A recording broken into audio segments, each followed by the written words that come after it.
저는 결혼한 지 2년이 다 되어가는 32살의 여자입니다. 철없고 눈치 하나도 없는 중간 역할 못하는 남편과 염치 없고 자기 아들만 최고인 줄 아는 시어머니 사이에서 2년이나 버티고 살았습니다. 이젠 결혼 생활 그만할 생각이라서 정리하는 의미로 사연을 보내게 되었습니다. 남편과는 연애를 3년 정도 하고 결혼했어요. 다들 그렇지만 결혼 전 연애할 때는 남편이 정말 제게 잘해주고 제 말이라면 죽는 신용까지 할 수 있는 사람이었습니다. 밤이건 낮이건 제가 보고 싶다고 하면 언제든지 우리 집 앞으로 달려와 주었고 제가 만나본 사람 중에 가장 저를 사랑한다고 믿어 의심치 않았어요. 물론 아쉬운 부분도 좀 있었지만 이런 남자와 산다면 다른 건 몰라도 평생 마음고생 안 하고 저만 사랑해줄 수 있을 거라 생각했죠. 경제적인 부분이 가장 차이가 많이 났었는데 남편이 조금 적게 버는 만큼 제가 더 잘 버니까 괜찮다고 생각했죠. 남편은 평범한 회사를 다니고 있고 연봉은 3,500 정도 받고 있습니다. 많다고 생각도 안 하고 엄청 부족하다 생각하지도 않아요. 30대 중반 그 나이에 맞게 적당히 버는 거라고 생각합니다. 다만 제가 20대 초반에 대학 다니면서 작은 사업을 하나 시작했고 지금은 그 사업을 점점 크게 만들어서 직원 15명이 있는 중소기업이 되었어요. 당연히 제가 사장이니 단순 직장 다니는 남편과 수입 차이는 비교도 할 수 없습니다. 저는 어릴 때부터 어떤 직업을 갖고 싶다는 생각보다는 막연하게 돈을 많이 벌어서 크게 성공하는 사람이 되고 싶었거든요. 어려서부터 돈을 많이 벌고 싶으면 좋은 대학 들어가서 좋은 직장에 취직하라는 말을 귀에 못이 박히게 들어왔었는데 막상 대한민국에서 손에 꼽히는 좋은 대학을 들어와 보니 졸업하고 취업해서 돈 버는 선배들을 보며 저게 내가 갈 길은 아니다 싶었어요. 아무리 좋은 대기업을 들어가도 그렇게 돈을 많이 번다는 생각이 들지 않았고 그런 생각을 하고 있다 보니 자연스럽게 대학 생활 자체가 재미없어지더라고요. 학교에 휴학계를 내고 부모님 허락을 받은 후에 1년 동안 미국에 사시는 친척집에서 지냈습니다. 말이 좋아 어학연수지, 어학원 오전 시간 수업이 끝나면 그냥 미국 생활 즐기고 현지에서 친구 만들면서 즐겁게 살았던 것 같아요. 그러다가 미국에 사는 교포 2세 친구와 한 가지 사업 아이템을 생각하게 되었고 저는 바로 한국에 돌아와서 그 사업 아이템을 발전시키고 현실로 만들었습니다. 정확하게 이야기하자면 한국에서 만든 화장품을 미국으로 수출하는 일이었는데 예전에는 보따리상처럼 작게 하던 일이 이제는 규모가 커져서 제가 만든 브랜드까지 미국에 수출이 되어 매출이 잘 나오고 있습니다. 원래는 저 혼자 이리 뛰고 저리 뛰고 했었는데 혼자서 하는 일이 너무 많아지다 보니 그때그때 직원도 하나씩 뽑고 그렇게 점점 회사가 커져갔습니다. 지금은 일 잘하는 직원들 덕분에 예전처럼 일을 힘들게 하지 않아도 그럭저럭 잘 살고 있어요. 결혼 전에 이미 제 명의로 집도 사고 작은 외제차도 하나 타고 다니고 엄마에게 매달 용돈과 생활비까지 드리고 있었죠. 어릴 때부터 무작정 돈 많이 버는 사람이 되고 싶었는데 막상 어린 나이에 그 꿈을 이루고 나니 기분이 정말 좋더라고요. 주변 사람들에게 해주고 싶은 거 얼마든지 다 해줄 수도 있고 저 때문에 행복해하는 식구들을 보면 뭔가 마치 성공한 인생을 사는 기분이었어요. 요즘은 미국에서 한국 화장품이 완전 대세라서 코로나 이후로 매출이 엄청나게 많이 늘었고 비록 대기업처럼 해주진 못하지만 열심히 일하는 직원들에게도 뭐 하나라도 더 돌려주려고 해요. 돈 벌어다주는 사람이 직원이라는 것도 잘 알고 있고 그 친구들이 기분 좋게 일을 해야 뭐라도 매출이 더 나오는 것 같더라고요. 제가 진심으로 직원들을 대해서 그런지 제일 처음 뽑았던 직원도 아직까지 그만두지 않고 회사에서 같이 일을 하고 있습니다. 그 직원은 이미 보너스 제외하고 가져가는 연봉만 1억이 훌쩍 넘어요. 아무튼 그렇게 지내다가 남편을 우연히 알게 되어서 3년 연애하고 결혼했어요. 제가 사업에 성공한 뒤로 많은 남자들이 주변에 꼬였는데 제가 돈 많다는 걸 알고 접근해서 뭐라도 얻어내려는 사람도 많이 있었어요. 하지만 대부분의 남자들은 연애를 하다 보면 여자보다 본인이 돈을 못 번다는 것에 자격지심을 느끼고 만나면 만날수록 사람이 질투심에 눈이 멀어 찌질한 행동을 하더라고요. 공부 많이 하고 좋은 직업을 가진 전문직도 만나봤고 사업을 하는 사람이라거나 이런저런 조건 좋은 남자들을 만나봤는데 마음에 쏙 드는 사람이 없었어요. 그런 와중에 평범한 회사 다니고 있던 평범한 남자를 알게 되었는데 제가 어떤 사람인지 전혀 신경 안 쓰고 그저 저라는 사람을 좋아해 주는 것 같았습니다. 3년 만나는 동안 돈 때문에 싸워본 적이 한 번도 없었고 뭔가 자연스럽게 결혼까지 하게 되었죠.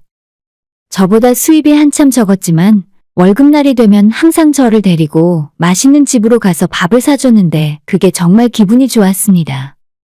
결혼 전부터 제가 혼자 사는 집이 있었기 때문에 신혼집을 구할 필요 없었고 대신 그 집이 지은 지 조금 오래된 집이라 시댁 쪽에서 3천만 원 들여서 리모델링을 싹 해주셨어요. 그리고 제가 쓰던 가전제품과 살림살이들이 다 있었기 때문에 남편이 소파랑 침대 그리고 냉장고만 새로 해서 들어오는 걸로 혼수도 간단하게 끝냈습니다. 오히려 결혼하면서 돈은 제가 훨씬 많이 썼어요. 제가 남편이 타고 다니던 오래된 낡은 차를 새 차로 바꿔줬고 남편이 받고 있던 월급은 제가 관리하기로 했지만 용돈도 넉넉하게 주고 모자라면 편하게 쓰라고 신용카드도 내어줬어요. 그래서 남편은 지금까지 잘 먹고 잘 지내는 중인 듯하고 결혼 후에 골프도 배워서 주말마다 친구들이랑 열심히 치러 다니고 속 편히 지내는 것 같았습니다. 반면에 저는 여유가 있더라도 별다른 취미도 없고 지금은 만나는 친구도 별로 없습니다. 예전부터 돈을 잘 안 써 버릇하고 통장에 아껴서 모으는 재미로 사는 사람이라 벌긴 많이 벌지만 쓰는 건 남편의 반도 안 될 거예요. 남들 돈 벌면 다 한다는 골프도 몇 번 나가보긴 했는데 날도 더운데 이게 무슨 고생인가 싶어서 지금은 장비의 먼지만 수북하게 쌓이고 있어요. 하지만 남편에게까지 제 생활 습관을 강요하고 싶지 않아서 남편 혼자 친구들이랑 골프 치러 다니는 건 전혀 터치하지 않았습니다. 어차피 사랑하는 주위 사람들이 편하고 행복하게 사는 모습이 좋아서 돈이 얼마가 들어가던지 하나도 아깝지 않았어요. 결혼 전부터 독립해서 혼자 살고 있었지만 친정부모님에게 매달 용돈도 넉넉하게 드렸고 자잘하게 선물도 많이 챙겨드렸어요. 먹을 거 입을 거는 말할 필요도 없고 영양제나 계절 바뀔 때마다 옷도 사서 보내고 제가 생각해도 좋은 딸이었다고 생각해요. 결혼하고 나서는 우리 친정만 챙길 수 없어서 시댁에도 매달 똑같이 보냈어요. 평소 우리 집에 하던 것과 시댁을 똑같이 챙겨서 보내다 보니 사실상 남편이 제게 가져오는 월급은 거의 다 시댁에 들어가더라고요. 연봉이 3,500이라곤 하지만 세금 떼고 이것저것 공제하고 나면 실질적으로 250에서 260 정도 받아오는데 시어머니에게도 용돈 좀 보내드리고 백화점이나 마트 갈 때마다 선물 하나씩 사서 보내면 시댁에 들어가는 돈만 한 달에 200만 원씩은 되는 것 같았습니다. 거기에 남편이 가져가는 용돈이랑 가끔 카드 쓰는 것까지 생각하면 사실 남편 월급보다 제가 훨씬 더 많이 쓰는 셈이었어요. 조금만 생각해보면 알 수 있을 텐데 남편은 자기 월급을 저한테 주고 용돈 받았으니까 본인이 남편 역할을 다 한 줄 알더라고요. 결혼 전엔 안 그러더니 결혼하고 나니까 제 돈 쓰는 걸 당연하게 생각했어요. 제 입장에서 사실 남편이 놀면서 쓰는 돈이 크게 부담 가는 건 아니었고 양가 부모님들께 해드리는 거 일일이 계산하는 것 자체도 쪼잔한 일이니까 똑같이 하자는 건데 남편은 별 생각 없이 가만히 있다가 제가 하는 일의 생색은 자기가 내는 겁니다. 예전에 백화점 갔다가 엄마 생각나서 바지를 하나 샀는데 사고 나니 자꾸 뒤통수가 근질거리는 기분이라 시어머니 것도 하나 더 주문해서 시댁으로 보내놨습니다. 왠지 제 이름으로 보내면 낯간지러워서 친정에도 남편 이름, 시댁에도 남편 이름으로 보냈죠. 우리 엄마는 당연히 예전부터 제가 그런 선물을 자주 보내드렸기 때문에 뻔히 다 알면서도 사위에게 전화해서 옷 잘 받았다고 인사치레를 하셨어요. 근데 그 전화를 받는 남편이 무슨 상황인지도 모르면서 자기가 장모님 생각이 나서 샀다고 입에 침도 안 바른 채 거짓말을 하는 겁니다. 솔직히 옆에서 그 뻔뻔한 모습 보면서 좀 어처구니가 없었는데 원래 성격이 너스레를 잘 떠는가 보다 생각하고 말았어요. 친정엄마는 그렇다 치는데 문제는 제가 그렇게 모든 공을 남편에게 돌리는 사이에 시어머니는 제가 해드리는 모든 것들을 진짜 자기 아들이 해준다고 생각하세요. 제가 보내드린 백화점 옷처럼 택배에 남편 이름 적혀 있는 건 그렇다 쳐도 용돈을 보내드리거나 직접 만나서 식사를 대접하고 백화점 모시고 가서 옷 사드리는 건 어머님 보는 앞에서 제 카드로 계산하는 일이잖아요. 그런데도 어머님은 아들이 힘들게 돈 벌어서 해주는 거라면서 눈물까지 글썽이며 저는 빼고 아들에게만 고마워하십니다. 아이고, 내가 남편 복은 없어도 아들 복은 있다고 하더니 아들 덕분에 말년에 맨날 소고기도 먹고 이렇게 분에 넘치는 호강을 다 하고 산다. 보통 이런 상황이라면 남편도 저한테 공을 돌릴 법도 한데 내가 울 엄마 호강시켜드린다고 했지? 앞으로 나만 믿으면 돼. 라고 말을 하면서 본인이 다 한 것처럼 이야기해요. 그런 분위기에서 제가 끼어들면서 어머님, 사실 어머님 용돈 드리고 고기 사드리는 건 전부 제 돈으로 해드리는 거예요. 라는 말을 할 수도 없는 일 아닙니까? 약간 빈정상하고 서운할 때도 있었지만 사람이 이런 일로 치사하게 굴면 안 되겠다 싶더라고요. 근데도 시간이 지날수록 자꾸 마음이 약해지는 건 결혼하고 지금까지 시어머니한테 뭐라도 하나 고맙다는 말을 들어본 적 없다는 겁니다. 오히려 제가 시댁에 내려가면 어머님께서 본인 아들이 예전부터 얼마나 공부를 잘하고 말을 잘 듣는 효자 아들인지 저한테 일장연설을 하십니다. 어머님이 하는 이야기만 들으면 남편은 세상에 둘도 없는 효자에 머리도 좋고 능력도 있고 돈도 잘 버는 만능 그 자체입니다. 반대로 저는 능력도 부족한데 집안일을 잘 안 하는 게으르고 한심한 사람이지만 남편 하나 잘 만나서 팔자 고친 거라 여기시죠. 특히 제 남편이 그래도 지방 국립대학 나오고 적당한 회사 다니면서 사무직으로 일하고 있는데 국립대학 나온 걸 정말 대단하게 생각하세요. 우리 아들 대학 다닐 때 학비도 싸고 얼마나 좋았는지 몰라. 어차피 서울대 안 갈 거라면 국립대 들어가는 게 훨 낫지. 저는 서울대는 아니지만 이름만 들으면 알만한 인서울 사립대학을 나왔는데도 어머님한테는 본인 아들의 학벌이 더 높다고 생각하시는 것 같아요. 아들 사랑이 너무나 각별하신 분이라 되도 않는 이야기는 대부분 한 귀로 듣자마자 한 귀로 흘리는데 어느 날 갑자기 제가 지금 하고 있는 사업에 대해서 잔소리를 하시는 겁니다. 너는 그거 언제까지 할 수 있겠니? 지금이라도 그만두고 멀쩡한 직장 들어가는 게 낫지 않겠어? 우리 아들처럼 노후 보장된 빵빵한 회사가 훨 나을 것 같은데. 아니, 남편이랑 제가 버는 돈 차이가 얼만데 그걸 비교하고 있는지 모르겠어요. 지금까지 어머님에게 매달 100만 원씩 용돈 찔러드리고 선물 사드린 게 전부 제가 사업을 해서 번 돈이나 마찬가지잖아요. 솔직히 그 이야기 듣자마자 서운하고 짜증도 났습니다. 그래도 옛날 뿐이니까 그렇게 생각하실 수도 있다고 생각해서 웃으면서 대답했어요. 어머님, 저는 돈을 많이 벌고 싶어서 제 사업을 시작한 거예요. 평범한 직장 다니면서 월급 받는 건 제 적성이랑 안 맞는 것 같아요. 라고 최대한 좋게 돌려서 이야기했는데도 어머님은 뭐가 그리 못마땅하신지 여자가 무슨 사업을 하냐면서 차라리 공부를 더해서 공무원을 하던지 아니면 학교 선생님 같은 참한 직업이었으면 자기 아들이랑 더 어울렸을 것 같다는 망언을 하는 겁니다. 그럼 그런 며느리 찾으시지.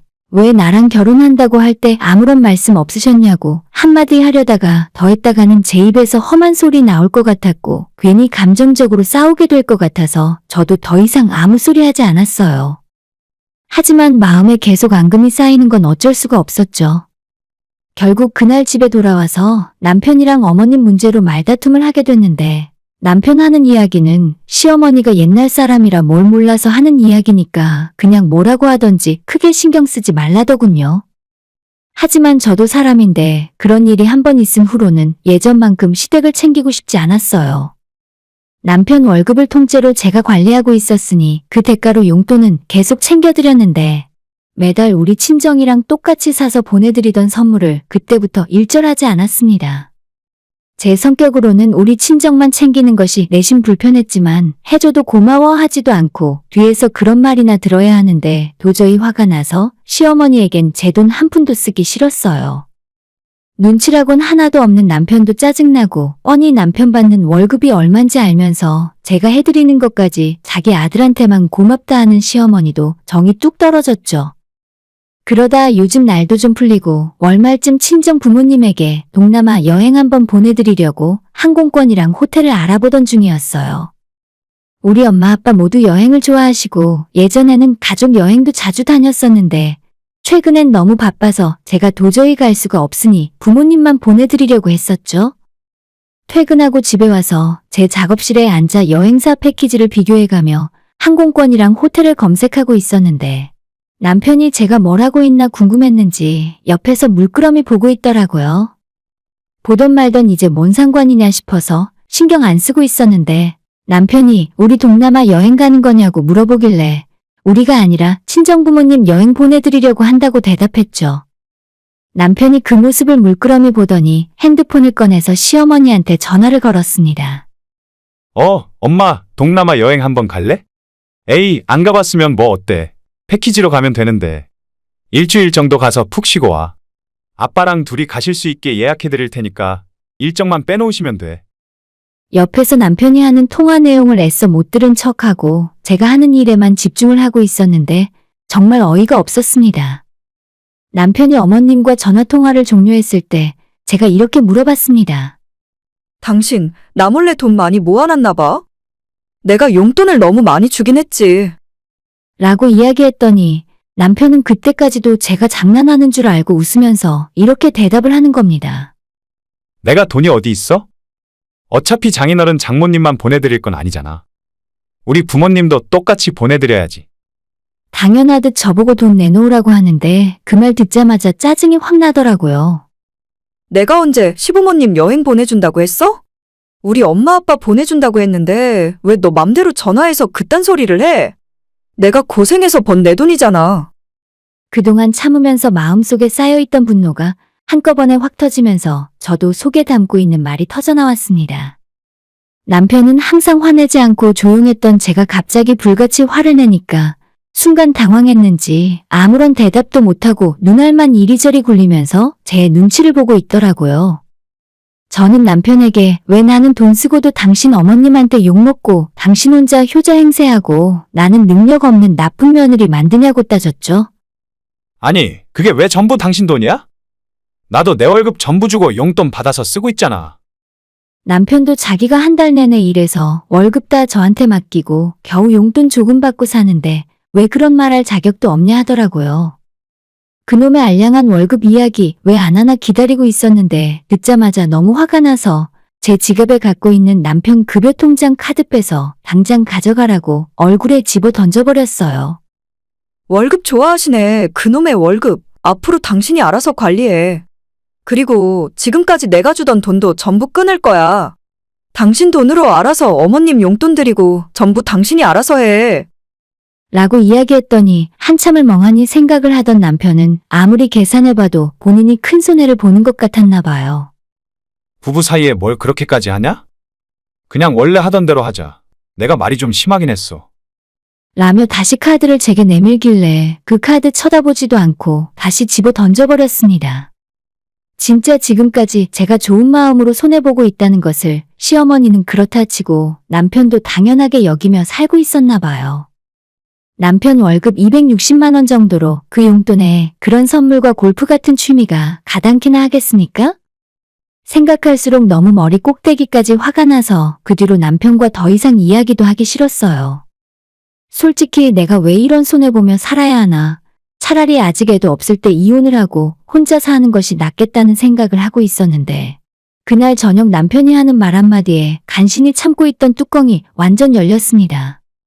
그래도 아까 내가 우리 엄마한테 한 이야기가 있으니까 여행은 좀 보내드리자. 아니, 진짜 치사하게 너희 부모님만 보낼 거야? 제가 지금 이 정도로 화가 났는데 그걸 말이라고 하고 있는지 모르겠더라고요. 남편에게 너는 나를 그저 돈 많은 물주로 생각하는 것 같고 너희 엄마는 내가 주는 돈을 고마워하지도 않는데 내가 이 결혼 생활을 계속할 이유를 모르겠다 대답을 했죠. 남편이 그 말 듣고 자존심이 상했는지 얼굴이 울그락불그락해져서 혼자 씩씩대다가 더러워서 제가 주는 돈 안 쓰고 살겠다며 방 안에서 골프채를 들고 와 거실에 패대기를 치는 겁니다. 그리고 차키랑 지갑 챙겨서 나가려고 하길래 그 차도 내 돈으로 사준 거니까 두고 가라고 했어요. 꼬레 끝까지 자존심을 챙기는 건지 차키도 식탁 위에 집어던지고 나가버렸습니다. 그렇게 집을 나간 남편이 어디로 갔는지 궁금해하지도 않았는데 한참 뒤에 시어머니가 제게 전화를 하시더니 저보고 남편과 시댁 알기를 우습게 안다네요. 야, 네가 돈을 벌면 얼마나 번다고 우리 집안을 무시해? 남들처럼 멀쩡한 직장도 못 들어가고 구멍가게 같은 장사나 하는 주제에. 여자는 집에서 애 낳고 살림하고 밖에 나가서 남의 돈 벌어오는 게 자연스러운 남자가 하는 일인데 저보고 뭐가 잘못돼도 한참 잘못됐다고 말했습니다. 누가 들으면 우리 남편이 한 달에 적어도 돈 1,000만 원씩 벌어오는 줄 알겠어요. 시어머니는 평생 밖에 나가서 일 한번 해본 적 없고 시아버지가 월급 받아오면 그 돈으로 집에서 살림만 하셨던 분이었어요. 그러니 세상 물정 모르시고 남편이 밖에서 벌어오는 월급이 대단한 거라 생각하시나 보죠. 그래서 그냥 내가 포기할 테니까 돈 잘 버는 아들 데리고 사시라 말씀드렸습니다. 사실 남편이랑 싸우고 나서 이 문제를 한번 정확하게 짚고 넘어갈 생각은 하고 있었지만 처음엔 이 문제로 이혼까지 할 거라 예상하진 못했어요. 이런 돈 문제 때문에 싸워서 이혼까지 하는 것도 웃기고 그냥 제가 조금 참으면 되는 문제니까요. 하지만 저랑 한번 싸웠다고 바로 집을 나가서 시어머니한테 일러 바치는 남편도 웃기고 이 와중에 자기 아들 편들어준답시고 저한테 욕을 하며 화내고 있는 시모라는 사람에게 완전 질려버렸습니다. 남편은 그 뒤로 저를 피해 다니고 있어요. 제 전화를 안 받길래 카톡으로 확실하게 이혼 서류 작성하고 집에서 짐 다 빼고 나가달라고 했지만 며칠째 답장도 없습니다. 시어머니는 이혼하고 싶으면 지금 살고 있는 이 아파트 반을 위자료로 달라네요. 이 집은 제가 결혼하기 전에 구입한 건데 똥인지 된장인지 구별도 못 하시는 것 같습니다. 제가 사준 남편이 타고 다니는 차는 이미 중고로 팔아버리려고 업자한테 연락해놨어요. 당장 하루빨리 이혼할 정도로 급한 일도 없고 시간 조금 더 걸리고 비용 많이 들더라도 확실하게 변호사 고용해서 진행할 거예요. 남편에게 쓸데없는 돈 한 푼 주지 않고 완전히 알거지로 쫓아낼 생각입니다. 남편이건 시어머니건 그저 입 다물고 가만히 주는 혜택 누리면서 저한테 가끔 고맙다는 말이라도 한마디만 했으면 일이 이 지경으로 커지진 않았을 거예요.